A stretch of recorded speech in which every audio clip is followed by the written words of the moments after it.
made him do the dirty dishes and the house chores. The power dynamics in their marriage had shifted drastically after Obina lost his job. Hadora, now the breadwinner, wielded her financial control like a weapon. Obina was completely dependent on her for everything, down to the very water he drank. The humiliation was relentless. Adora treated him like a servant, backing orders and expecting obedience without question. Obina, consumed by a mist of despair and helplessness, dared not to comfort her. He knew the consequences would be severe, as Adora had no qualms about using her financial dominance to crush what little spirit he had left. Meanwhile, Adora showered her parents with expensive gifts and luxurious lifestyle funded by the money she made from her affairs. Blinded by their newfound wealth, her parents always took her side, dismissing Obina's suffering as the complaint of a man who could no longer provide. They saw no wrong in Adora's actions, as long as they benefited from her extravagance. Obina days burrowed into long stretch of anguish. He had become little more than a shadow in his own home, a mere housemaid catering to Adora's every need. But one fateful day, while running an errand for her, something changed. As Obina walked through the streets, his thoughts weighed down by his mystery. He stumbled over something and nearly fell. Regaining his balance, he looked down and saw an old man, his clothes tattered and face lined with age, sitting by the side of the road. The man's eyes were sharp and penetrating, a stark contrast to his frail appearance. "Forgive me," Obina muttered, embarrassed by his action. The old man stared at him for a long moment as if he saying into his soul, "You carry a heavy burden, my young man," he finally said, his voice gravely but full of wisdom. "One that is crushing you day by day." Obina was startled by the man's word. He had told no one of his suffering, yet here was a stranger speaking to him as though he knew him too well. How, how do you know?" Obina asked, his voice barely above a whisper. The old man gave a sad smile. "Pain has a way of showing itself, even when we try to hide it. But more than that, I see a spirit in chains, bounded by fear and despair." Obina's eyes filled with tears. He had held back his emotion for too long, trying to keep himself together. But now, in front of this stranger, the floodgates opened. He poured out his heart, telling the old man everything about Adora's infidelity, loss of dignity, and the unbearable life he was living. The old man listened patiently, nodding as Obina spoke. When he finished, the old man placed a hand on Obina's shoulder, his grip surprisingly strong. "You have lost much, but not everything, my son. The greatest loss is that of hope, and even that can be restored. The power to change your life lies within you, but only if you find the courage to reclaim it." Obina looked at the old man in confusion and hope battling within him. "But how? She controls everything. I have nothing, absolutely nothing left." The old man gazed and testified. "You have yourself, Obinna. She may control the wealth, but she does not control your spirit. The first step is to stop seeing yourself as powerless. You are more than the circumstances you find yourself in." Obinna felt something stir inside him, something he hadn't felt in a long time. It was a glimmer of the man he used to be, the man who had once been confident and strong. He realized that while Adora could take away his job, his dignity, and even his home, she could not take away his will to change his life. The old man reached into his pocket, pulled out a small one-taste man. Take this, he said, pressing it into Obina's hand. It's not magic, but a reminder every time you feel like giving up, hold on to it and remember that you have the power to choose your path. Obina took the talisman, feeling its weight in his hand. It was simple, yet it felt significant, as if it were more than just an object, but a symbol of the decision he was about to make. Thank you, Obina said, his voice steady with newfound resolve. The old man nodded, a twinkle of approval in his eyes. Remember, young man, the chains that bind you are of your own making. Only you can break them. With those words, the old man stood up and walked away, disappearing into the crowded streets, leaving Hobina alone with his thoughts. As Hobina returned home, he felt different. The weight of his despair was still there, but alongside, there was a seed of determination. He knew that his life could not continue as it is, and for the first time in a long while, he believed he had the strength to change it. That night, as Adora berated him for something trivial, Obina didn't react. He simply looked at her and for the first time saw her for what she was truly, a person whose beauty has long since faded in his eyes, replaced by the ugliness of her actions. He made a decision then, a decision that would change his life forever. The next morning, he packed a small bag, took the talisman from the pocket, and left the house without a word. He walked away from the life that has broken him, not knowing what the future held, but certain that it would be a future of his own making. As he left the town behind, the sun rising on a new day, Obina felt a sense of freedom he hadn't known in years. He didn't have all the answers, but he had something far more valuable: hope, courage, and the knowledge that he could rebuild his life, starting with himself. Obina's life has taken a turn he has ever imagined. After leaving Adora and their toxic marriage behind, he wandered without direction, unsure of where or what to do. But he knew one thing: he would rather die with his dignity intact than continue living as a coward under Adora's control. Holding the talisman the old man had given him, he felt a strange pull to return to the place where their paths had first crossed. He visited that spot every day, hoping to find the old man again. Days turned into weeks, and thus then Obina was beginning to lose hope.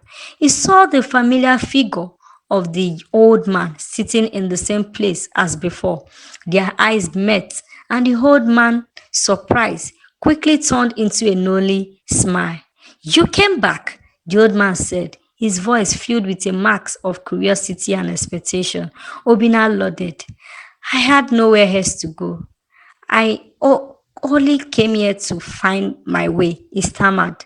The old man regarded him carefully, then motioned for Obina to follow. They walked together in silence, wading through narrow alleys and quiet streets until they reached a modest house at the edge of the town. Inside the house was simple, almost very, very simple, with a sense of peace that Obina hasn't felt in years. For the next several months, Obina lived with the old man who revealed himself to be a wise and spiritual mentor. The old man taught Obina the value of inner strength, humility, and the importance of healing one's soul before seeking to rebuild one's life. During this time, Obina began to regain his confidence and purpose, slowly rebuilding his life with the lessons the old man imparted. Meanwhile, back in Humaya, Meanwhile, back in Humaya, Hadora's life has taken a drastic turn. Not long after Obina left, she felt gravely ill, a sickness that spread through her body with alarming speed. Doctors were baffled by the kind of disease he had contracted, each one more deadly than the last. Bedridden and weak, the once beautiful Adora found herself abandoned by the very men she once entertained. Her wealth dwindled as her parents struggled to take care of her. Months passed, and as Obina began to find success again, he also began to change. The pain Adora caused him festered within, wrapping his new view of women. The trauma of her betrayal left him bitter. He began to see all women as untrustworthy, treating them with the same hate Adora had once showed him. He slept with countless women, never letting any get close, and revealed in a life of excesses, clubbing, party, and using women without regard for their feelings. The man who once loved deeply had become cold and detached, believing that no woman was worth more than a fleeting moment of pleasure. Words of Obina's newfound wealth and success eventually reached Adora's parents. They swallowed their pride and sought him out, hoping to appeal to the man who had once been their son-in-law. When they arrived at Obina's grand new home, they were shocked to see the man their daughter had once humiliated now living in luxury, surrounded by wealth and power. Obina listened to their appeals with a hardened heart. They begged him for help, explaining Adora's condition and their Dale's situation. But Obina was no longer the man they once knew. He agreed to help them, but on one condition. He states Adora's father will become his gateman, and his mother and her mother will serve as his maid. Too desperate to refuse, they accepted, thinking that over time Obina might soften and show mercy. But mercy was not in Obina's heart. He treated Adora's parents with cold indifference, yelling at them over the slightest mistake, humiliating them at every turn. He relished in their suffering, seeing it as a retribution for the pain their daughter has caused him. Adora's mother, once proud and haughty, now scrubbed floor, while her husband, once a respected elder, stood guard at the gate of a house he could never enter with dignity. Adora's condition worsened as the disease ravaged her body. She died alone in her bed, consumed by the illness that had taken over her life. Her death was a quiet affair, with no one left to mourn her. Her parents, now broken in spirit and body, continued to serve Obina, bearing the weight of their daughter's sin. One day, as Obina was returning home after another night of reckless indulgence, he stumbled upon the old man once more. This time, the old man's expression was stern, his eyes piercing through the facade Obina has built around himself.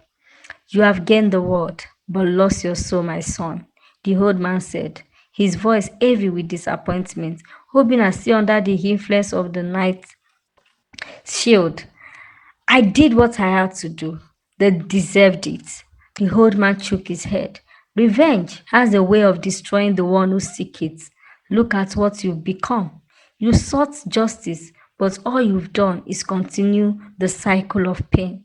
The war struck Obina like a blow. For the first time in months, he felt a pang of guilt, a crack in the armor he has built around his heart.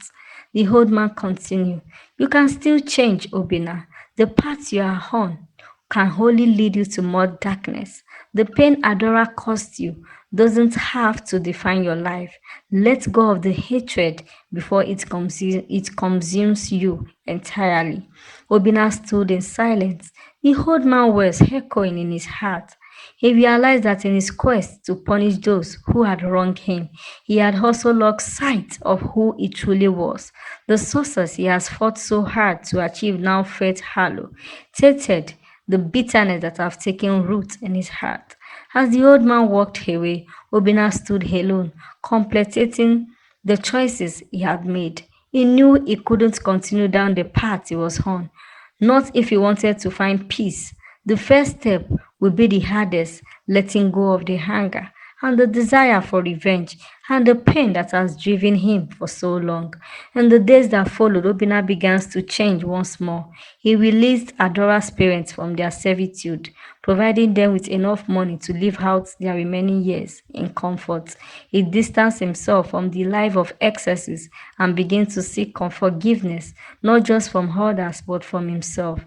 It was a long and difficult journey, but in time, Obinna found a measure of peace. You understand now that the true strength lay not in revenge, but in forgiveness and the ability to rise above the pain that life sometimes brings.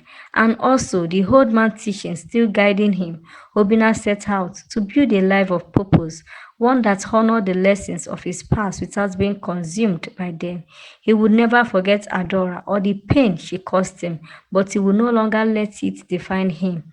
The scars remain, but they were now reminders of a man who had faced darkness and emerged stronger, wiser, and ultimately at peace.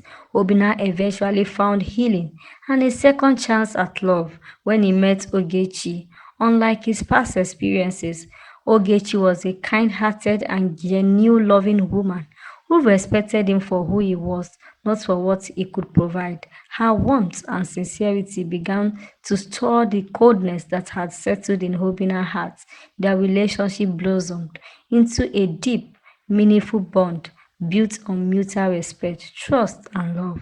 With Ogechi by his side, Obinna was able to fully move on from his painful past, embracing a future filled with hope and happiness. Their marriage became a testament to the power of love and the possibility of finding joy after overcoming the darkest of all time. Dear wonderful viewers, thank you for